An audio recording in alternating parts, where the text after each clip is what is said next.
চট্টগ্রাম শহরের 50% মানুষই জানেন না চট্টগ্রামের শহরের মধ্যে এই সুন্দর জায়গাটি কোথায়। চট্টগ্রাম শিল্পকলা একাডেমির পাশে অবস্থিত, অর্থাৎ রিয়াজউদ্দিন বাজার এবং সিনেমাপ্লেক্সের মাঝামাঝিতে এই সুন্দর জায়গাটি অবস্থিত। আমি যতটুকু জানি এটি মুক্তিযুদ্ধ মঞ্চ নামক একটি স্থাপনা মনে হয়, তবে এটা চালু হওয়ার আগেই বন্ধ হয়ে গেছে, কারণ 5ই আগস্টের পর সরকার পতনের পর এটার সকল কার্যক্রম মনে হয় বন্ধ।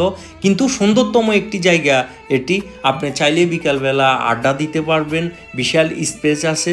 তবে আমি যেটা লক্ষ্য করলাম যে এগুলা আমাদেরই সম্পদ, জনগণের টাকাই এগুলা তৈরি হয়েছে, বাট এখানে আবর্জনা, নোংরা, ময়লা সব কিছুর স্তব বর্তমানে। এখানে এত সুন্দর একটা জায়গা যদি একটু পরিচর্যা করা হয় তাহলে আরও সুন্দর হবে, মানুষের আরও আকর্ষণ জাগবে ঘোরার জন্য।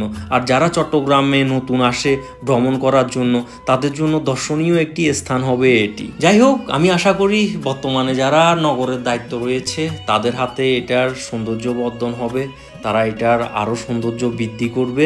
ভিডিওটি ভালো লাগলে অবশ্যই শেয়ার করবেন, ফেসটির সাথে থাকবেন। নেক্সট টাইম আরও অন্য কোনো সুন্দর জায়গা নিয়ে অবশ্যই আসবো, আর সবসময় চেষ্টা করবেন মানুষের উপকার করার জন্য।